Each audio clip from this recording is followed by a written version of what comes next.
Hello, Saints and Patriots. Apostle Claver, Kamal Imani of RagingElePhantsRadio.com. I hope you're staying warm wherever you are in the Lone Star State. Welcome to the next session here, next conversation of the Texas Nationalist Movement's Legislative Action Workshop as we prep for the 2019 legislative session. Some housekeeping, just really quickly. Here in the digital conference room, there's going to be a Q&A button at the bottom of your computer screen. You can click that, and we'll be monitoring that, and we'll ask those questions of our guest today, George Konstantinidis. Also, there's the chat ability there as well. You can talk to one another, and we'll also be monitoring that, looking at your comments as we get in today's conversation. Not just for today, but future sessions as well.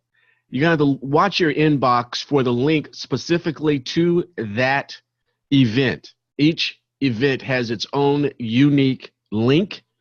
It's going to fill up your inbox a little bit, but that's why it's important for you to register for the event. Each link is unique for each subject matter that we're going to be talking about over the next few days. And the video will be posted if you want to refer back to what was discussed today for various reasons. The video will be posted at tnm.me. Of course, you want to go to the video page and it will be there. Thanks so much for being with us today. And let's get right to our guest. His name is George Konstantinidis. And George was born in Athens on 2 February 1966, and he served in the Greek National Service from March of 1988 to May of 1990. Went to Athens University of Social and Political Science. He received his degree in 1990, and then he moved to the United Kingdom permanently in 1990 and became a British citizen in 1995. The process should be that fast here in the United States, actually. And has a diploma from North Hertz College. He received that in 1992 in business and finance. And currently he has various business interests, international business holdings.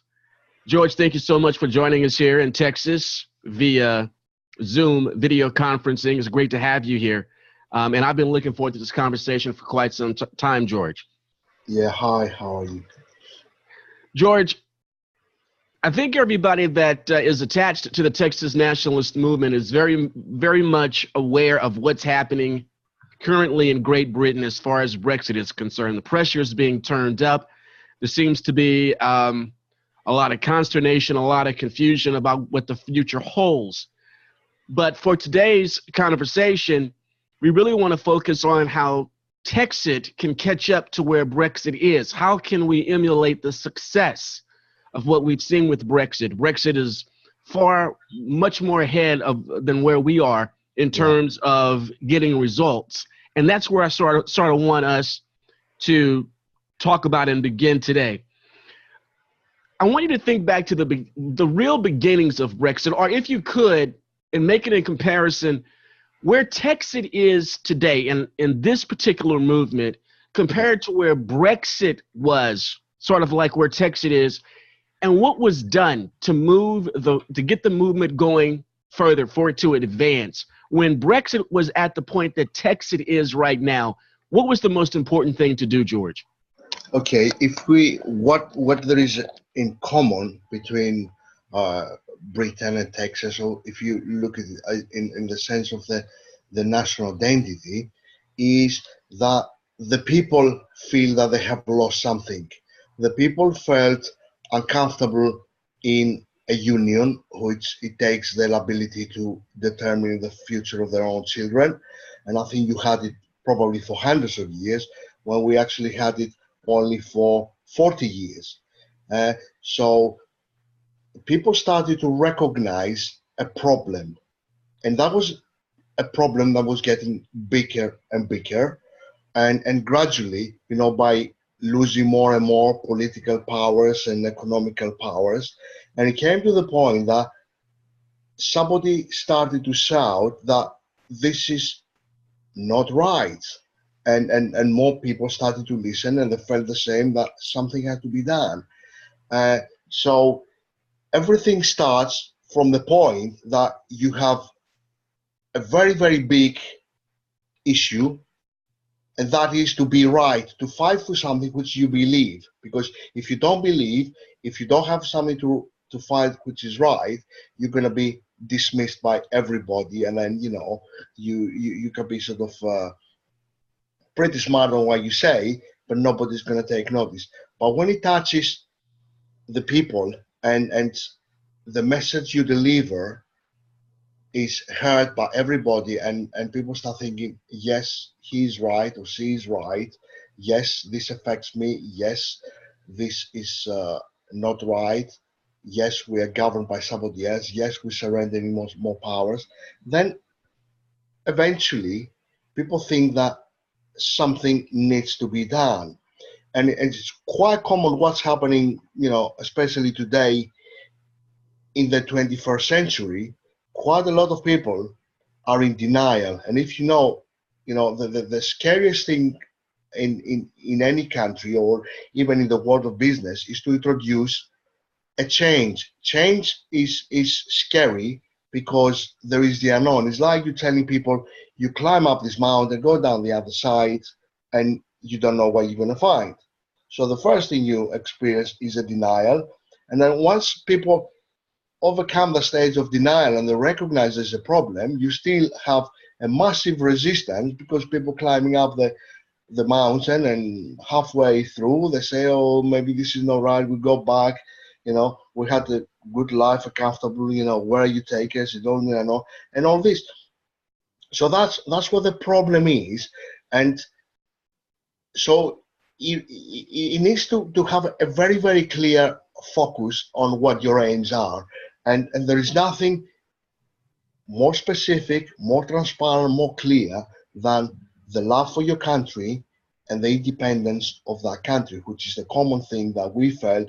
We are basically tied in a organization that is dysfunctional and is not for the best interest of our country, the same way that at some point you feel that you'll be better off alone. So once you identify this huge aim, and you know exactly where you want to go, then you need leadership.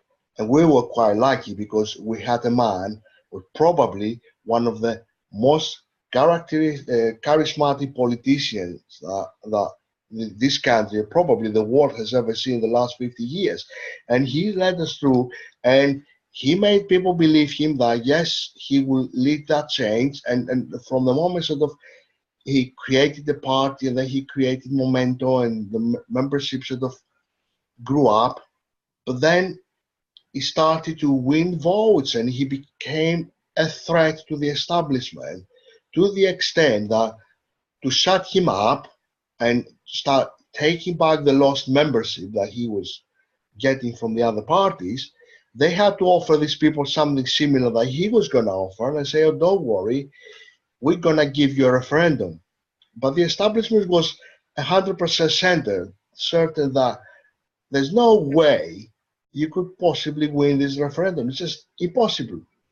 And that's where they went wrong, because there's something that I experienced here during the referendums called the silent vote. The people who don't express their feelings, probably because they didn't believe it's going to happen, but when it came to the ballot box, they expressed their views freely. And I think the same surprise came when Trump won the presidency of the United States, because again, it was that silent vote that they couldn't read.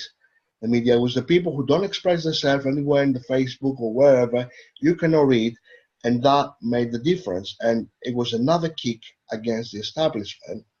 So I think being right about something which people have in their heart and really believe in, have great leadership, clear strategy targets, is the way to go to get a momentum and become a threat,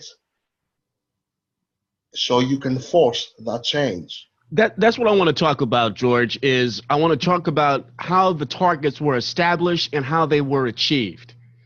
I want you to try to recall the Brexit movement compared to where we are here in Texas, as far as TEXIT is concerned. Brexit was where we were at a particular point in time. It wasn't such a muscled political force. It hadn't achieved its primary political objectives as of yet. And although TEXIT isn't in our embryonic stage, we are definitely maturing. There's some great maturation in the movement. As far as advancing, as far as Brexit has gone, we may be a bit a ways behind, and we want to emulate what you guys did.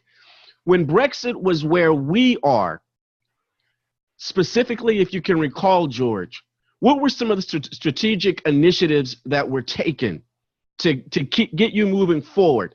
I'm thinking that sometimes, political movements seem to have hiccups from time to time. They can sputter from time to time. That sort of fits and starts, especially when it is in its infancy. I want you to kind of recount some of those things.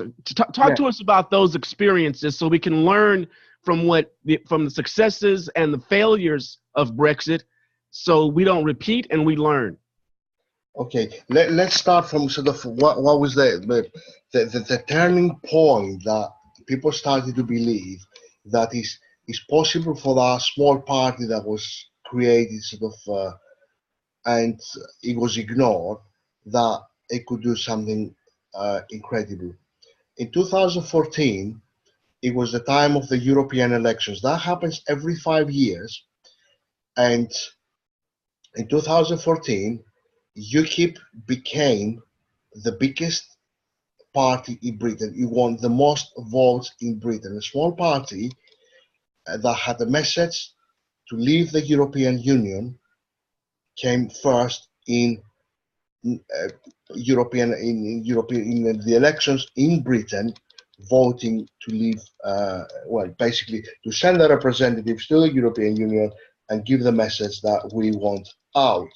The first real UKIP results came in the European Parliament, not the British House of Parliament, House of Commons. Yeah, we had, even 5 years before, in 2009, we had some success, and we elected MEPs, including Nigel Farage, who lead the party. So we had kind of some, and there was a good indication that a lot of people were voting for us because, number one, we were telling them what happens there because the others didn't, and people didn't know the truth about what's going on in the Parliament in the European Union. So we had, some representatives, but when we actually came first and we won the election, the establishment panicked. And then a few months later, we had members of the British Parliament leaving the Conservative Party, 2 of them, coming to join UK Independence Party. That sent shockwaves. And the Prime Minister those days, Cameron, a year before, that was just happening 2000, after the European elections and before the 2015 parliamentary elections. And Cameron panicked that his party could be basically abolished overnight or lose the election to Labour because people would be voting on a clear message that they want to leave the European Union. So his advisors told him that the only way around is to give people a referendum, and don't worry, because we have the mechanism to convince people that that's not the best choice, and this is going to kill it anyway, and put this small growing party to bed. And we're going to say, don't worry, you don't need this party, because we're going to give you what you need, and we are the only ones who are going to give you this. And that was in 2015. So he won the election on that card.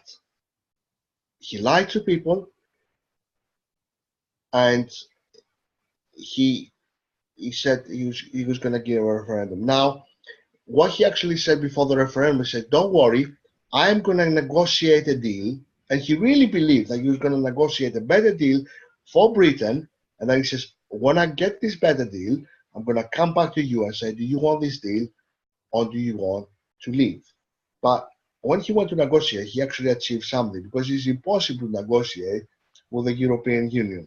They're kind of incredible people to negotiate with. You know, they say the best negotiated position is we give you nothing and you give us everything.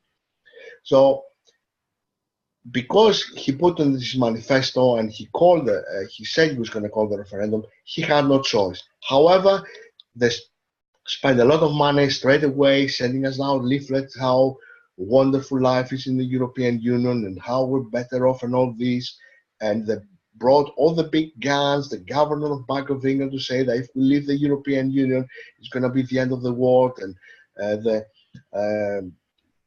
Chancellor of the Exchequer said the same, and they brought Obama here to tell us that the world's going to end and Britain's going to go in the back of the queue, he said, you know, if we leave. But we had the referendum, and surprisingly, as I say, that silent vote that they couldn't leave, and they were so confident that it's going to go their way, on the night, it turned around. And they had the biggest shock of their life. They couldn't believe that us, the ordinary people who make a decision, that you know, we couldn't possibly be guided by this. They gave us, you know, they fed us with all that grass that we had to eat and what's good for us, and it didn't work. So there is an indication there that these people are so distant from the ordinary people, and they don't understand what our needs are, what our heart says, and you know, how we express ourselves. And that's a kind of, you know, an indication globally how the establishment is really, really sort of detached from the reality and the real people. And I think, you know, that's sort of similar to what happened with the Trump sort of election, with a lot of people voting just to punish the establishment and give them, you know, a kick in the ballot box. George, So let me jump in real quick. yeah. I have a couple of questions from some of the attendees and the participants here at the Legislative Action Workshop. And one from Scott is a direction I wanted to go in the conversation, dealing with funding of an independence movement. And I think I like the way Scott put it better than the way I formed my question. He writes, if there is a donor that wants to give $1 million toward an independence campaign, how should that $1 million be used? To hire people, or recruit volunteers, or to advertise the movement, or to raise more money? If someone gave $1,000 to the Texas Nationalist Movement or to the Texas Independence Movement, how is that money best budgeted? Okay, very good. Yeah, very good question. In my experience, we, as the party was growing, we started to employ more and more people. And I can honestly say the most effective people who achieved things for this party were not the ones employed by the party, but the volunteers. When you start paying people, people go to get a job basically and just earn some money. When we want to get to have our objectives achieved, no matter what, we're the people, we actually give money rather than receiving. So I would say salary, yes, you may need to have some key people who have some key roles. For example, if you need to set messages, if you need to organize campaigns, if you need sort of to market, you know, your what you're going to do and everything. So you need probably a few key people that, yes, they need to be paid. But once you find these people, you don't want to carry on paying people. Use the volunteers, find out what the best skills are. So the money, the best bulk of this money should go for a proper campaign, you know, spend it on leaflets, on advertising, or funding public meetings, or basically educating the masses rather than pay the people who I don't think they're going to achieve as much as sort of reaching the people. You know, whichever more effective way you find in the United States, if you think it's best to actually knock the doors of the people and talk to them face to face, that's what you have to do. That's why you have to put your mileage in. If you think big public meetings, with great speakers are good, the work, fund those. If you think people like to read sort of leaflets and give them the bullet points that they need to understand, but the power is in educating the people. So whichever way you find effectively, if you can have broadcasts like this, or you go to national TV channels and give the messages why TEXIT will be better for the people, start passing the message, let people digest it. That's where the money should go. Don't waste it on paid salaries other than the very, very sort of core people to make the party functioning. George, I don't know if it's the same type of parlance, the same type of nomenclature and political activism and political science across the pond as it is here, but we have something here called ground game. You talked about knocking on the doors. For us, it's that person-to-person Yes. contact with the voter. Even before there was any elections scheduled in Great Britain, how were you indeed educating the people on the ground? How were you organizing that ground game even before there were any elections on the calendar, when you were still trying to build the movement to where you would have that type of political force at the ballot box, George? Okay, we used to have public meetings, and Nigel Farage, our leader, was the master of this. He was a very charismatic speaker, and we used to sort of to get him around the country from Scotland to Cornwall and everywhere. So he was going in the country tours, and he was sort of speaking to people, and he was getting into sort of halls with 500 and 1,000 people from town to town. We used to promote the events, and then massive amount of people attend them, and that was happening all over the country.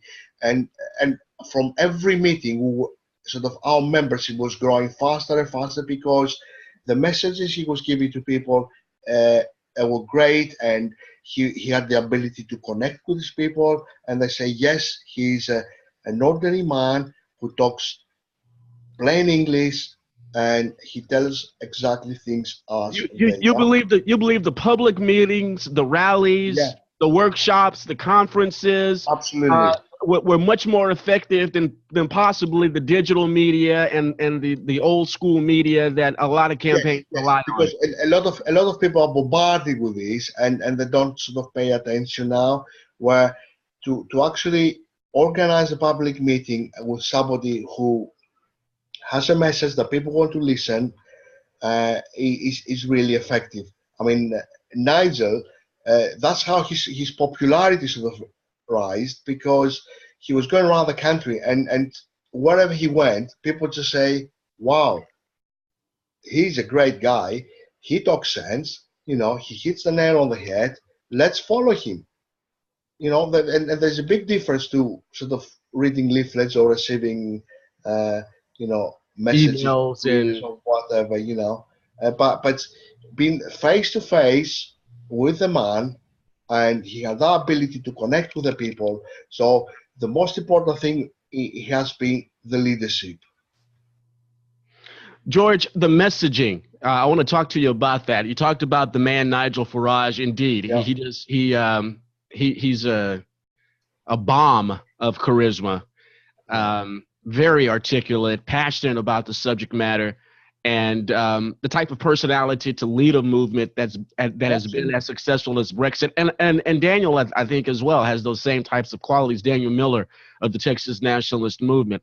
But the messaging, the tenor of it, sometimes like right here in the United States right now, especially on the left, the messaging, the temperament of it, the tenor of it, is quite ferocious. It's quite heated. It's quite incendiary.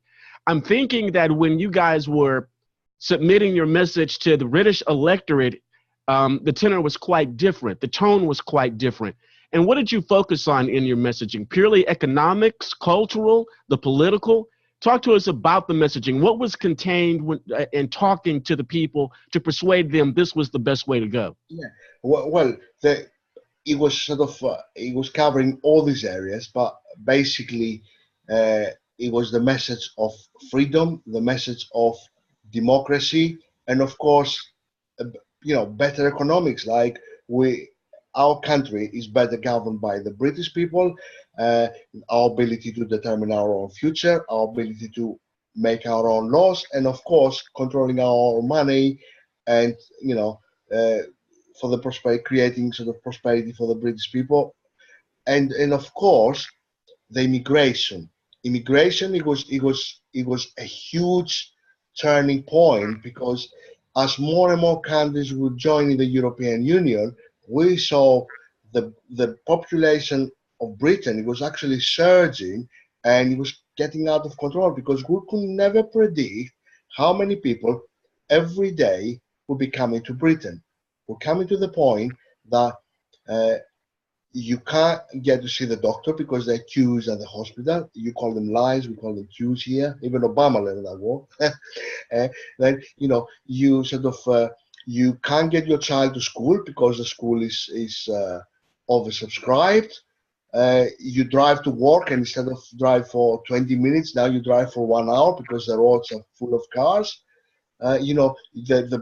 The price of the houses going up, and we build more and more and more houses, and all these kind of everyday issues that we face here, the ordinary people, we're becoming, we're creating a situation where it was becoming common sense that there's no way, we can sort of carry on increasing the population of the country without having the resources to actually increase the facilities and serve the people. So it became like, the message was so obvious that it's not fair for us, but even for the people coming to this country, they had great expectations.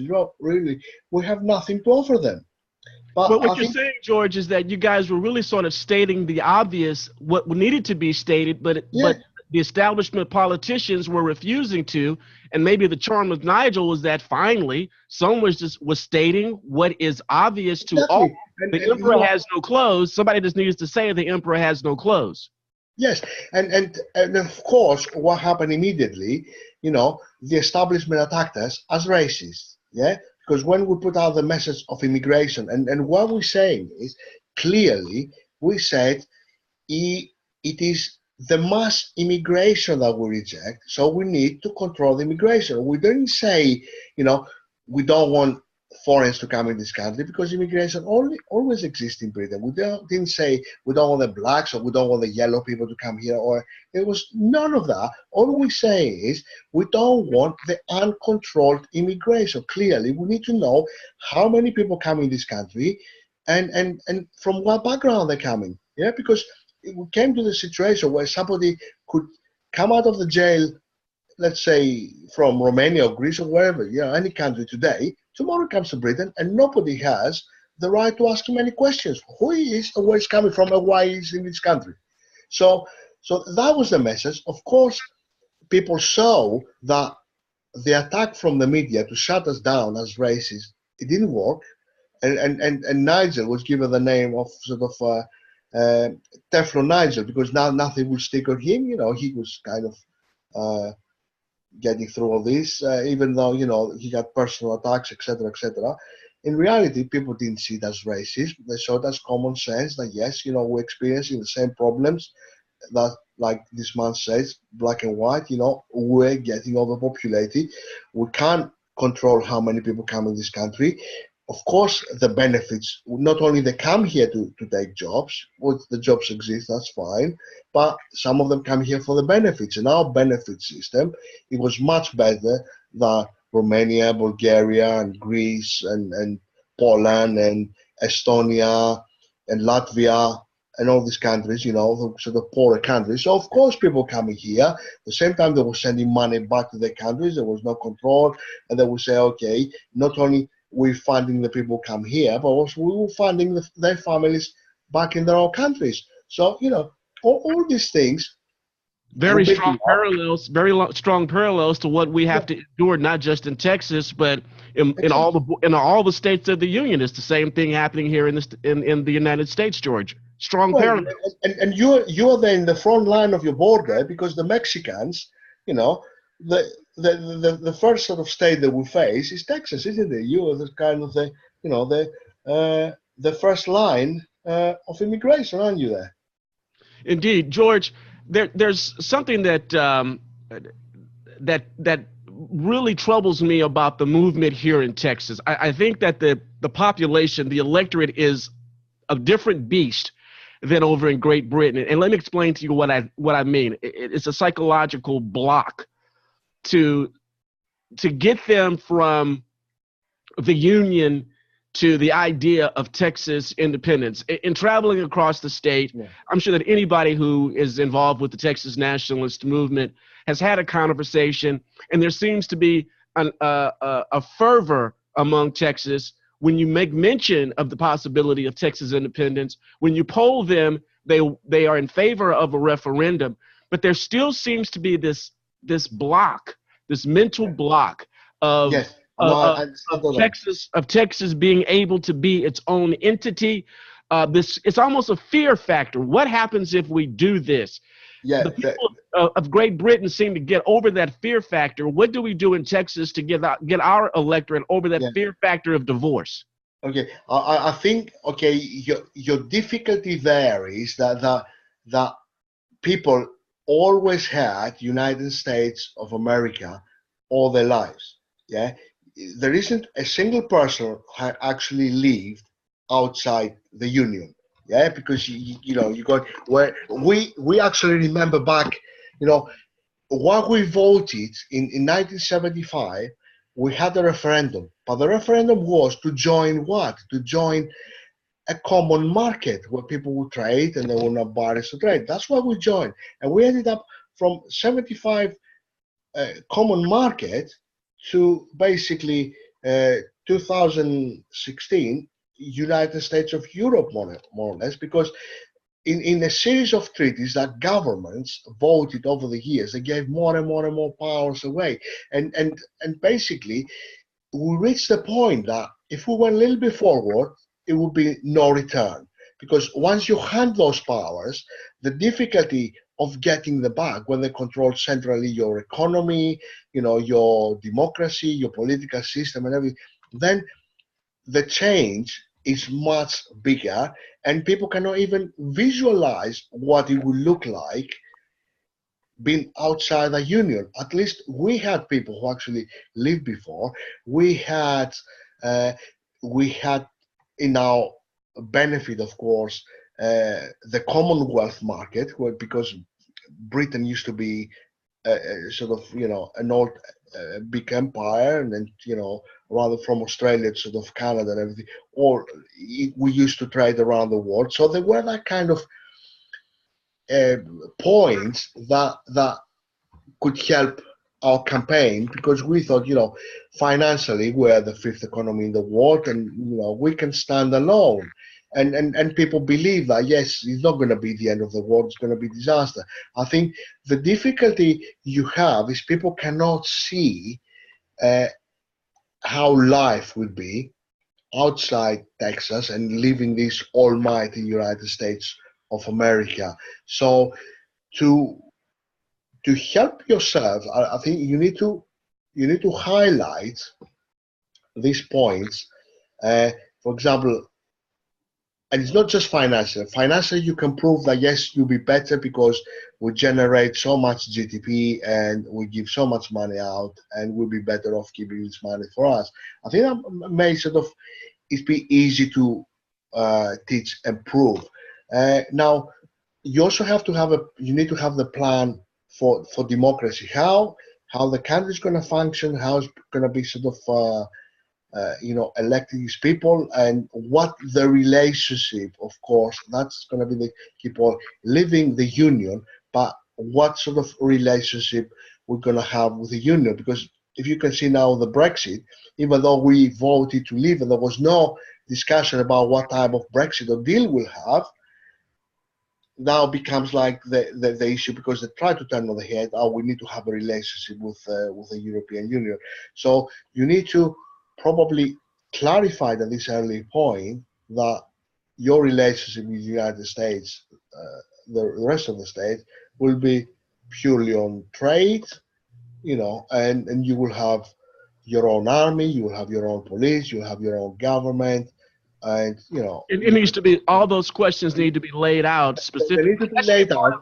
It needs to be part of the But message, correct? they need to be This is debated this is because what the government's going to look like. This is what the banking system is going to look like. This is what the currency, or at least give the people a starting point to exactly. sort of fertilize their imagination. And it's all about knowledge. Once people read, digest, understand, and think, yes, that can happen, yes, that can work, of course it's going to be debated, it's going to be crossed and passed around and everything, all these ideas, and you know, and a lot of people will rubbish you and everything. But eventually you will see that more and more people start resonate with the messages and starting to understand.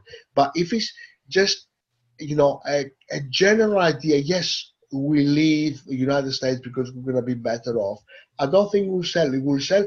You need to get spokesmen on points. Somebody, for example, say, okay, you know, this is how our armed forces will work, and this is sort of, you know, that's how you need an economic spokesman. You need somebody in politics. You need somebody sort of in foreign policy. You need somebody to say, you know, what your tourism industry is going to look like, you know, to break down the sectors, get people with specific knowledge to build up a kind of manifesto the day after, you know, how the country is going to be, you know, leaving the European Union, the States. Is the unknown that, as I was saying earlier, there's this, you need to go through this denial. People are in denial because they can't see that there is a problem.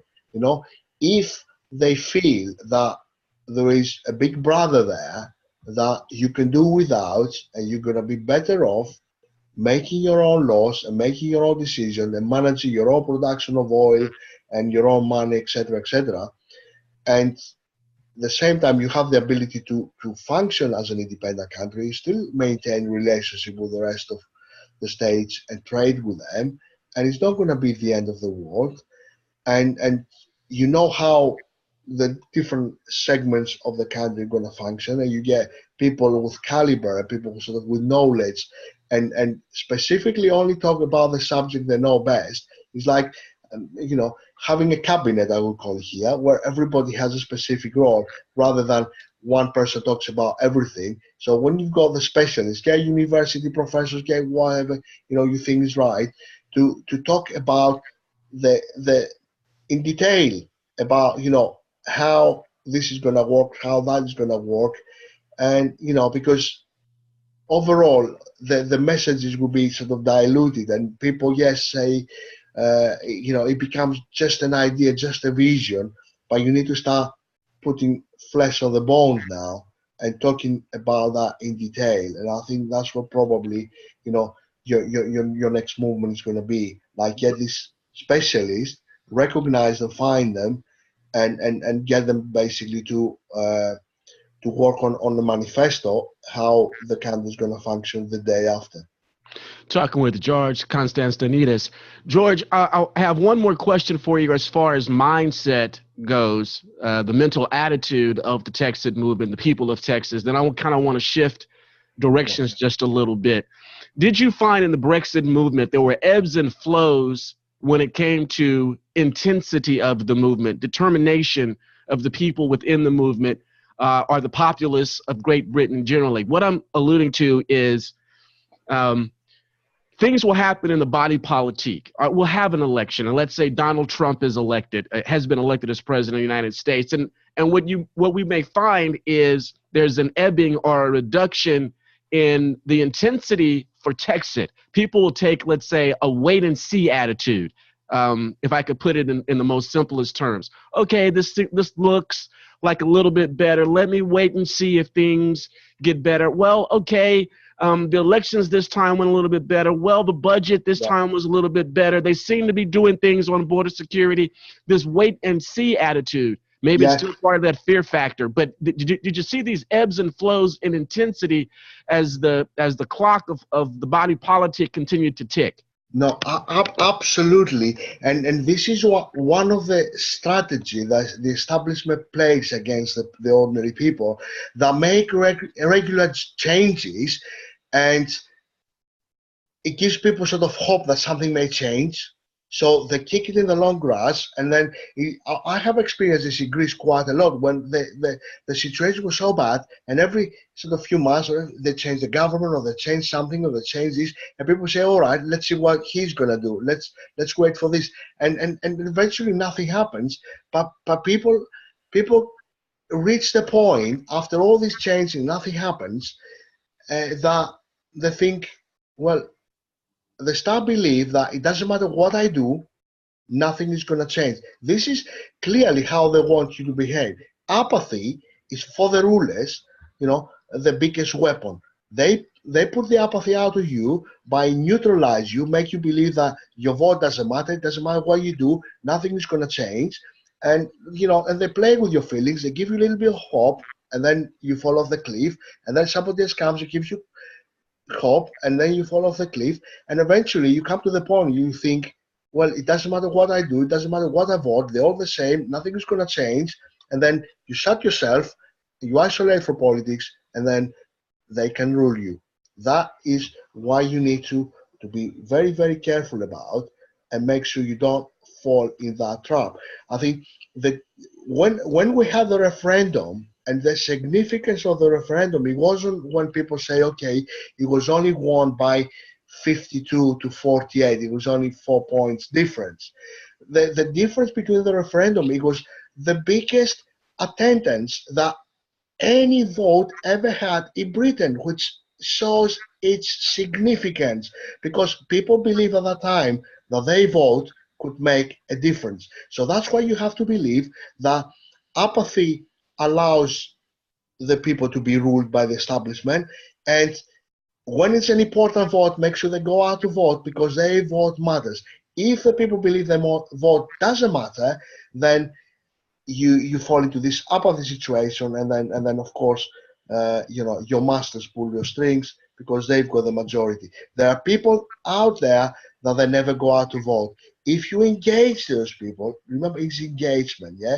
If you make them believe that their life is shit because they never went out to vote and their vote can make a difference, you get this 20%, 25, 30%, whatever they are, you turn them up to vote, these people are not going to vote for the establishment. They're frustrated people that they make them believe that they're useless and they're neutralized. So connect with these people, give them the message, make them believe that there's hope, give them something different, and you have a force that you've never seen before. George Konstantinidis is my guest. He's a member of UKIP. George, of course, the political systems across the pond versus here in the United States and in Texas are quite different. Similarities, of course, democratic mechanisms, but the structure of the government is quite different. And UKIP is indeed a political party. But I see a lot of likeness in UKIP to what the TNM is here in Texas. Of course, I'm going to explain. You guys at UKIP, you really control the agenda as far as the parliament is concerned, but you don't really have any seats in parliament, the British parliament. Now, you first made your first electoral success in the European Parliament, but likewise here in Texas, the Texas Nationalist Movement is not a political party.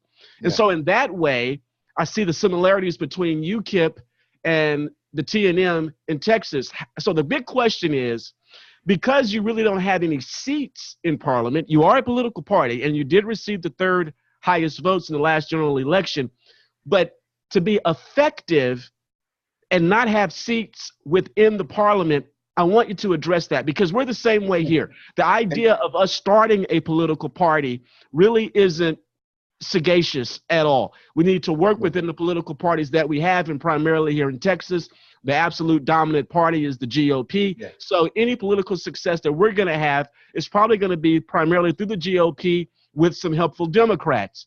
That's where I want you to take us to now.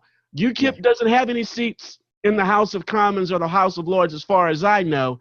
We're the same way here as far as Texas and the TNM. How do we become effective? How do we get these guys in our Okay. capital to do what we want them to do? First, to clarify, the reason we didn't have any seats is because we have a very peculiar system here. It doesn't work on proportional representation. So the amount of votes you get nationally is totally irrelevant, and everything controls totally and locally, and is a system made by the two big parties in the benefit of the two main parties. So they have a system where it's almost impossible for a third party to come and is first past the post locally, and of course the big parties have all had majority. So to win every parliamentary seat locally is kind of impossible for a third party. So that's why we didn't have anybody. But what we had was the threat that if we put a candidate, and there are some areas that are called marginal seats, that they could go to Labour or they could go to Conservative, and they can be basically decided by a few hundred votes, which is totally nothing. So by us putting a candidate there on these marginal seats, we could actually affect the outcome of the elections. We could go to this party, or we don't put a candidate and we can go to the other party. So we became a threat to the two main political parties, that we had that sort of ability as a ballader to actually call the shots, even though we can't win them, but we could influence the outcome of who is going to win.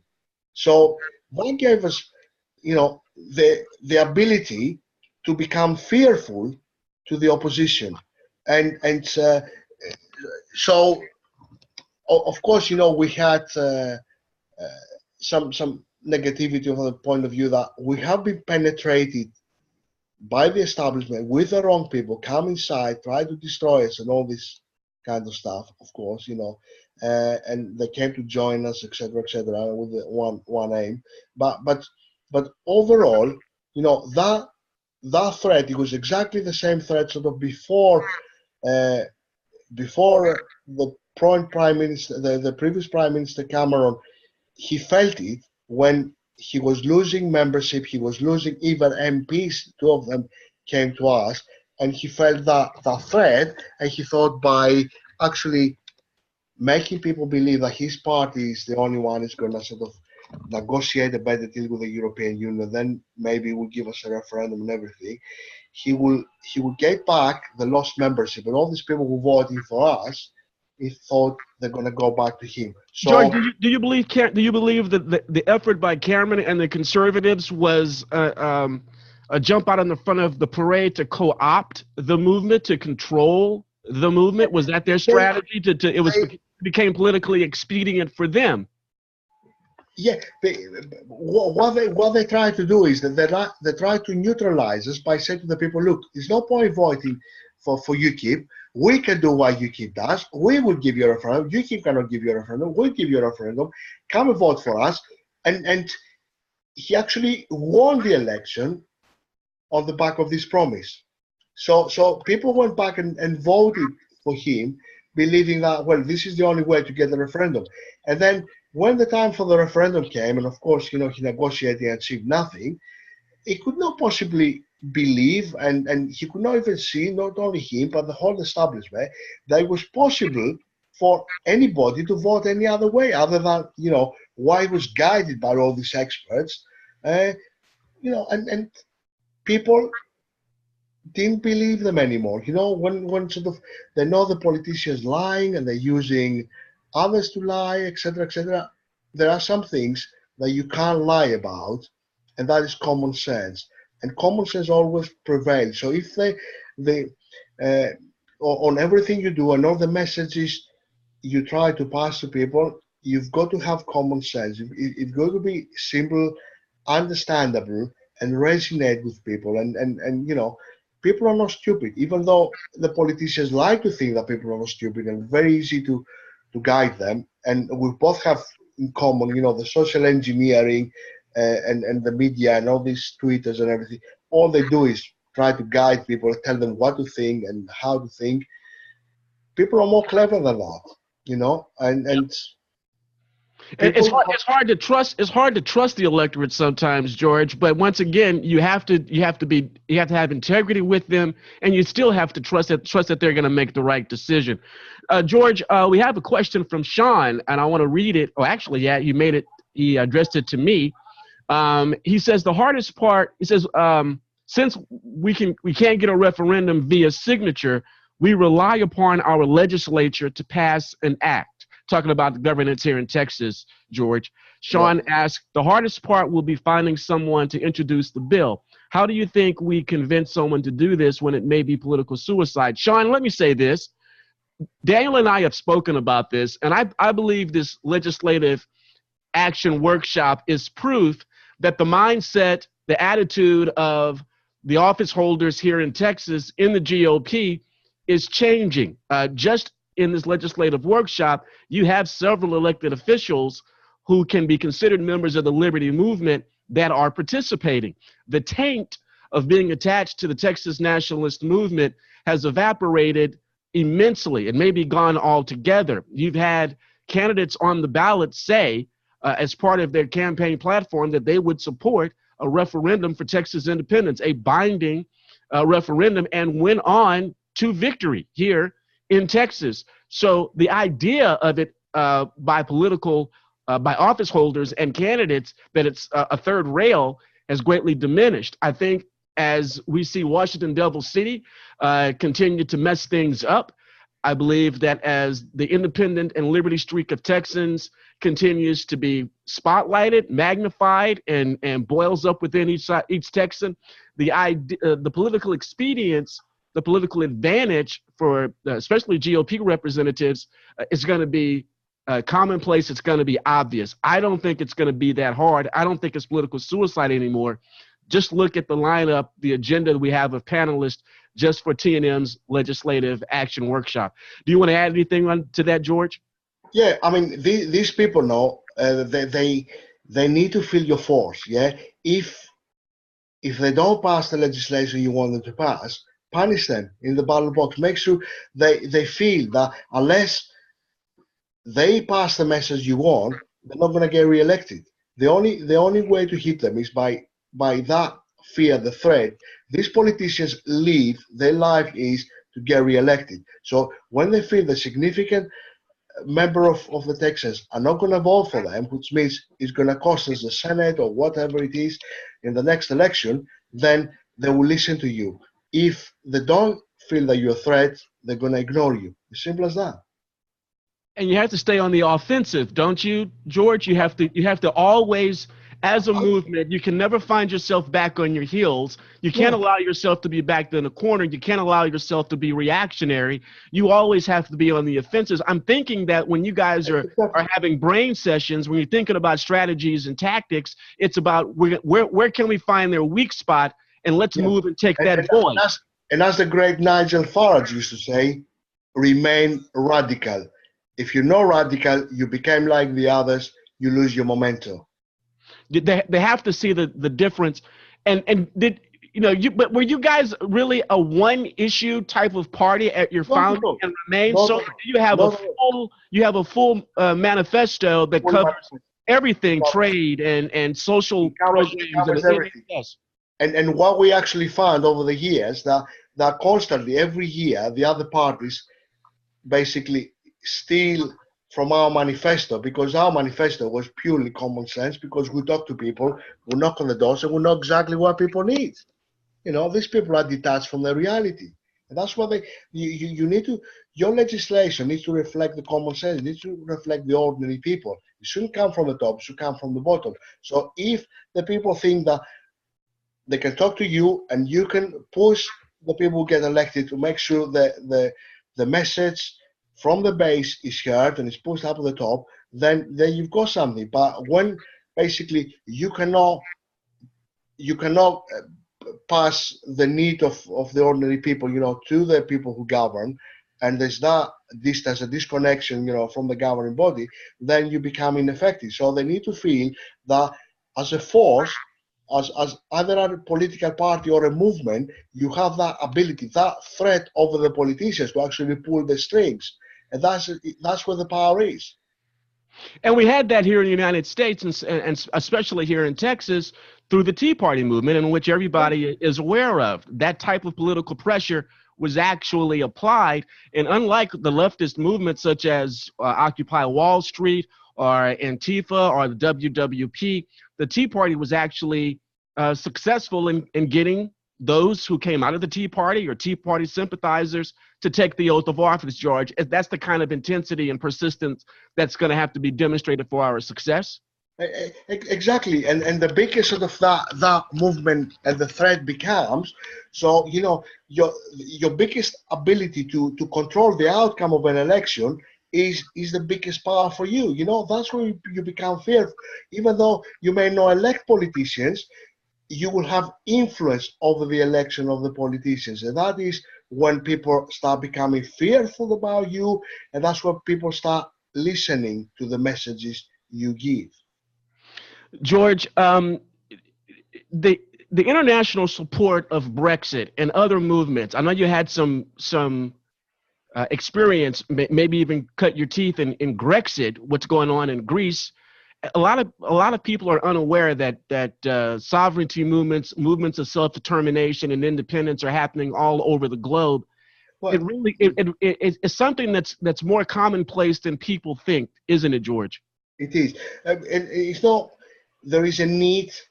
If you look at for that political product in every country, look for example Germany. Yeah, the alternate party for Deutschland is doing really well. Marine Le Pen in France, she almost won the last election, and now the way things are going in France, she will definitely win the next election. So all these parties that before were actually ignored because there were no the traditional establishment parties, they becoming stronger and stronger. And the fact is that the people recognize that they're in a situation that somebody else determines their future. It's determined by the politicians and not by the people. Why do you think European Union doesn't give any referendums? Why do you think doesn't allow any country to decide its own future? They know what the outcome is going to be. It's going to be out. Why do you think they don't want to do a deal with Britain? Because if they do a good deal with Britain, everybody else will think, well, let's get out of here because we can have a good deal too. Right, yeah? right. So they rule by fear, but that's why this party is becoming more and more sort of popular slowly. And at the end, I think you may see some kind of pan-European movements. And something I was discussing with Daniel earlier before we started is about how does sort of California do over there? Maybe you could have something in common. Maybe you could start attacking the states and the establishment sort of from different parts of from the south and from the west, and maybe somebody else will come in. So once these movements become more popular, maybe it's time not just for you to split from the United States, maybe some of the states to actually split and call for further independence, because I'm pretty sure if you give that product to the people, some of them will recognize that it's the right product for them. George, thanks so much, man. We've only got a couple of minutes left, and I want to do some housekeeping before we go. Totally enlightening. I knew that it would. This is something, when I saw this subject on the agenda for the Legislative Action Workshop, I certainly wanted to be a part of it, to have a chance to have a conversation with you and to pick your brain. And let me tell you, George, you did not disappoint. What an illuminating 1 hour. Really appreciate it, George. Pleasure to meet you, Clever. George Konstantinidis, and I plan to get across the pond and meet him if I have to, or the next time he comes through Texas. If he doesn't allow me to go out and get him some brisket, I'm not going to be very happy. Saints and Patriots of Texas, just a reminder, you don't want to miss any of the conversations that we have for the Texas Nationalist Movement's Legislative Action Workshop. It is time for action. The 2019 legislative session is only 1 month away, and we need to be ready for it. And the lineup of panelists that we have over the next few days are absolutely outstanding. It is a star-studded list of political activists and influencers. And even as we were discussing with George, those who are actually sitting in seats of servitude under the pink dome. being attached to the Texas nationalist movement is no longer some sort of kryptonite or strychnine. This is a positive movement, and we are going to have success. Keep checking your email. If you haven't gotten all the links for all the discussions that you've registered for, get in contact with Kara at Texas Nationalist Movement. She'll make sure you get the link, because for every session, it's an individual, unique link.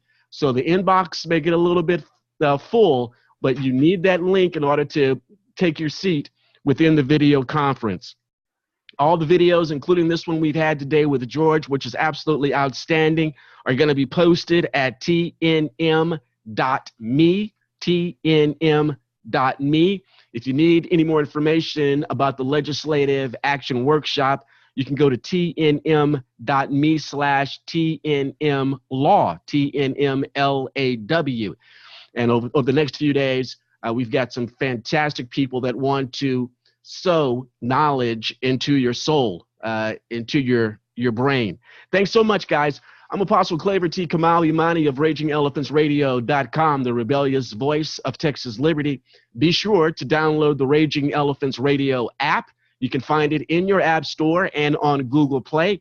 Our pledge to you is to give you trustworthy Texas news and commentary from a liberty perspective, something that is sorely needed here in the Lone Star State. Once again, thanks to Daniel Miller, his beautiful wife, Kara, the entire staff at the Texas Nationalist Movement in Nederland, Texas, and across the state, to George Konstantinidis over across the pond in the UK. And we'll see you for the next session on tomorrow. Thanks so much. Yeah.